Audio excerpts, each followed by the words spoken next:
Hello દોસ્તો, કેમ છો બધા? સવારના બધાને જય શ્રી કૃષ્ણ. આજે રવિવાર છે એટલે થોડું લેટ પણ ઉઠ્યા અને હવે ચા બને છે એક બાજુ.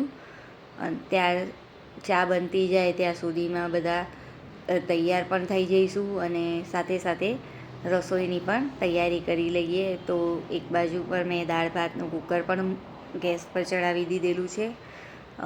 દાળ ભાત થાય ત્યાં સુધીમાં ચા પણ થઈ જશે અને સીટીઓ પણ વાગી જશે. તો સાથે સાથે બધા કામ સ્ટાર્ટ કરી દીધા છે. હવે 4 સીટી લાગી ગઈ છે એટલે આપણે કુકર બંધ કરી દઈશું અને દાળને બહાર કાઢી બ્લેન્ડ કરી લીધી અને ત્યાર પછી એનો મસાલો કરી લઈએ. તો બધાની ચા પીવાઈ ગઈ છે. હવે રસોઈની તૈયારી કરીએ છીએ. આજે રવિવાર એટલે થોડું લેટ જમવાનું હોય એટલે શાંતિથી બધી રસોઈ બનાવીશું. તો અહીંયા મેં દાળમાં બ્લેન્ડર ફેરવી અને બધો મસાલો કર્યો છે. એની અંદર આપણે રૂટીન મસાલા દાળની અંદર જે તમે તુવરની દાળ બનાવીએ ગુજરાતી એ મસાલા કરી દીધા છે. સાથે સાથે બીજું પણ એક અગત્યનું કામ લઈને બેઠા છીએ. સાથે જ કરી દઈએ કે ખજૂર અને આંબલીની ચટણી પણ બનાવી દઈએ. એનું કારણ એવું છે કે અત્યારે કંઈ બનાવવાનું નથી, પણ આ બનાવી અને સ્ટોર કરેલી હોય તો ક્યારે પણ આપણે કંઈ પણ વાનગી બનાવી હોય તો સ્પેશિયલી ચટણી માટે આપણે ટાઈમ ના કાઢવો પડે. તમારે આની રેસીપી જોઈએ તો મને કમેન્ટ જરૂરથી કરજો. અહીંયા મેં ખજૂર, આંબલી અને ગોળ ત્રણેયને સાથે ઉકળવા મૂકી દીધા છે. બધું સાફ કરી લેવાનું. કંઈ પણ ડસ્ટ હોય તો આપણે પહેલેથી જોઈ અને પછી સાફ કરીને ઉકળવા મૂકી દેવાનું. અને સાથે સાથે સાંજની પણ તૈયારી અહીંયા ચાલુ છે. તો દાળ ચોખા મેં પલાળીને રાખ્યા હતા. સાંજે આપણે ઢોકળાનો પ્રોગ્રામ કરીશું એટલે તુવેરની દાળ, ચણાની દાળ અને ચોખા લઈ પલાળી દીધા હતા. હવે એને મિક્સર ગ્રાઇન્ડરમાં સરસ ફાઇન દળી લઈશું એટલે સાંજ સુધીમાં સરસ આથો આવી જાય. અહીંયા દળાઈને તૈયાર થઈ ગયો. હવે એને ઢાંકી દઈશું. હવે આ બાજુ આપણે શાક વઘારીશું.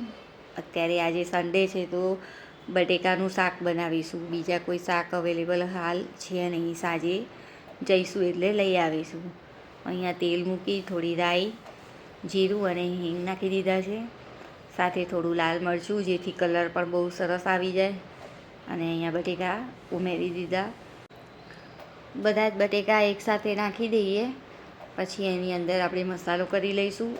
કુકરમાં બનાવવાનો બસ એટલો જ મતલબ કે ફટાફટ બની પણ જાય અને આપણે દાળ ભાત સાથે ખાવાનું હોય તો થોડુંક ટેસ્ટી પણ બને. અને કુકરમાં બનાવેલું શાક બટેકાનું બહુ જ સરસ લાગતું હોય છે. અહીંયા સાદા જ મસાલા છે. મરચું, હળદર, ધાણા જીરું, સ્વાદ પ્રમાણે મીઠું અને બસ આને મિક્સ કરી લઈ થોડું પાણી ઉમેરી અને આપણે 1 સીટી 2 સીટી વઘારી લઈશું.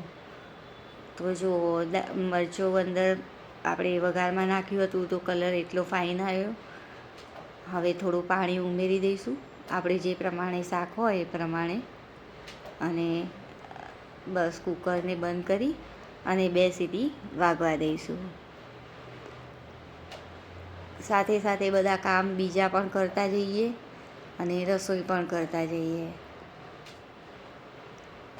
અહીંયા શાક પણ આપણું 5-10 મિનિટની અંદર તૈયાર થઈ જશે.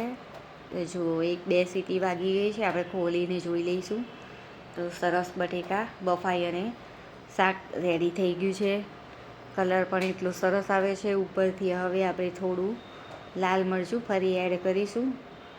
થોડા લીલા મરચાં સમારેલા ઉમેરી દઈશું અને બરાબર મિક્સ કરી હજુ થોડી વાર માટે આ થોડું પાણી બળી જાય ત્યાં સુધી ગરમ કરીશું.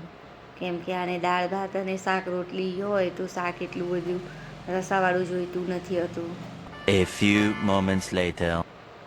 બસ હવે એમ કામ બામ પતાવીને સાંજ પડી ગઈ. 4:30-5 થઈ ગયા હતા. તો હું અને મારી દીકરી બંને થોડું શાકભાજી અને એવું શોપિંગ કરવા માટે નીકળી પડ્યા. થોડું ફરતા બી આવીએ અને માઇન્ડ ફ્રેશ કરતા આવીશું. અને હા દોસ્તો, તમે નવા હોય તો મારી ચેનલ લાઇક, શેર, સબસ્ક્રાઈબ જરૂરથી કરજો. કેમ કે હું નવા રેસીપી લાઈવમાં પણ કરું છું અને વિડીયો પણ મૂકું છું, તો ચોક્કસથી મને જોઈન કરી લેજો. તો અહીંયા આપણે શાકભાજીની દુકાન પર આવી ગયા છીએ. સરસ મસ્ત તાજા બધા શાકભાજી છે, તો બધું થોડું થોડું આપણે લઈ લઈશું. અમારી સાઈડમાં શાકની દુકાન છે એકદમ સરસ. ત્યાં ડેરી પ્રોડક્ટ પણ મળી જાય અને બધા જ બહારના પણ ફ્રૂટ્સ નવા ત્યાં અવેલેબલ જ હોય છે. તો અમે લગભગ ત્યાંથી જ બધું લેવાની પ્રેફર કરીએ છીએ. જુઓ અહીંયા ગાડી મરચાં, ટામેટાં, કોબીજ, દૂધી, બટેકા બધી શાકભાજી આપણે લઈ લીધી છે. હવે આદુ અને બધા મસાલા, ધાણા, મરચાં બધું તોલાવીને લઈ લીધું. રસ્તામાં આપણે ફરસાણની દુકાન છે, ત્યાં આગળ ગરમ નાસ્તો બનતો હોય છે, તો પાપડીને બધું સારું આવે છે, એની પ્રોડક્ટ બહુ સરસ છે. તો ત્યાંથી અમે પાપડી અને થોડો નાસ્તો પણ લઈ લીધેલો. એમ કરી અને બધી શોપિંગ કરતાં અમે સન્ડેને સેલિબ્રેટ કર્યો. હવે ઘરે આવી ગયા હતા. ત્યારબાદ આપણે 7 વાગી ગયા છે, તો હવે સાંજની તૈયારી પણ કરી લઈશું. તો સાથે તમે જોઈ શકો છો, મેં સવારે જે ઢોકળાના લોટનો આપણે તૈયાર કર્યો હતો એનો સરસ આથો પણ આવી ગયો છે. અને હવે આપણે એની અંદર બધા મસાલા કરી લઈશું. ફ્રેન્ડ, તમે નવા હોય ને તે ચોક્કસથી સબસ્ક્રાઈબ કરજો અને મારી ચેનલ લાઈફ વિથ નેહામાં જોઈન થઈ જજો. હું બધા જ નવા વિડીયો લાવું પણ છું અને લાઈવમાં પણ આવું છું. હવે આપણે ઢોકળાના લોટમાં મસાલો કરીશું.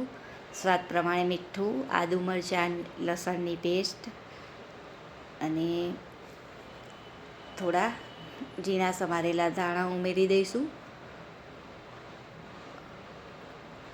ઢોકળાની અંદર તમારે જે પ્રમાણેની તીખાશ જોઈતી હોય તે પ્રમાણે મરચું ઉમેરી દેવાનું. થોડી હિંગ ઉમેરી છે સાથે. હવે બરાબર આપણે આને મિક્સ કરી લઈશું. એકદમ સરસ મિક્સ થઈ જાય અને થોડું આપણને એવું લાગે કાઠું છે તો થોડું પાણી પણ રેડી શકીએ છીએ. હવે આપણા ઢોકળા થોડા સોફ્ટ અને એકદમ જાળીદાર બને એની માટે મેં અહીંયા ઈનો લીધો હતો. એક આખું ઈનોનું પેકેટ મેં ઉમેરી દીધું અને એની ઉપર થોડું પાણી નાખી દીધું, એટલે ઈનો આપણો થોડો એક્ટિવ થઈ જાય. અને હવે બરાબર એક જ સાઈડ પર હલાવી લઈશું, એટલે આખું બેટર આપણું સરસ ફ્લફી થઈ જશે. સાથે મેં ગેસ પર એક કઢાઈમાં પાણી મૂકી અંદર ચાળણી ઊંધી પાડી દીધી છે અને હવે થાળીમાં તેલ ગ્રીસ કરી લઈશું અને ઢોકળા મૂકી દઈશું. તમને મારી લાઈવ રેસીપી અને મારા વિડીયો રેસીપીના કેવા લાગે છે તે ચોક્કસથી કમેન્ટ કરજો મિત્રો. અને તમે શું નવી રેસીપી જોવા માગો છો તે પણ કહેજો, તો આપણે એ પણ લાવીશું અને લાઈવ પણ આવીશું. જુઓ તો આ રીતે આપણે થાળીમાં તેલ લગાવી અને બેટરને થોડું પાથરી દઈશું. જે રીતે આપણે પતલા બનાવવા હોય કે જાડા બનાવવા હોય, ઢોકળાની થિકનેસ તમારી ચોઈસ પ્રમાણે આપણે રાખી શકીએ છીએ. હવે આની ઉપર આપણે થોડું લાલ મરચું સ્પ્રિંકલ કરી લઈશું. ઢોકળાનો દેખાવ આનાથી સરસ લાગતો હોય છે અને ટેસ્ટમાં પણ સારા લાગે, એટલા માટે આપણે થોડું લાલ મરચું એડ કરીશું. ક્યારેક આપણે નાના બાળકો માટે ઢોકળા તીખા નથી બનાવતા હતા, પણ બધા એવું ઘરમાં તીખું ના ખાતા હોય એવું બને નહીં, તો આ રીતે આપણે ઉપર મરચું પણ નાખી શકીએ છીએ, જેથી ઢોકળાની તીખાશ પણ આવી જાય અને આપણા બાળકો પણ મોડું ખાઈ શકે. એટલે આ રીતે આપણે ઉમેરીશું. ઉપર મેં થોડો ગરમ મસાલો સ્પ્રિંકલ કર્યો છે, તો એનો ટેસ્ટ બહુ સરસ આવતો હોય છે. તમે વઘારીને પણ ખાઈ શકો અને આ રીતે બાફ્યા પછી આપણે સિંગ તેલની અંદર લઈ અને ઉમેરીને ખાતા હોય તો એ પણ સરસ લાગતા હોય છે.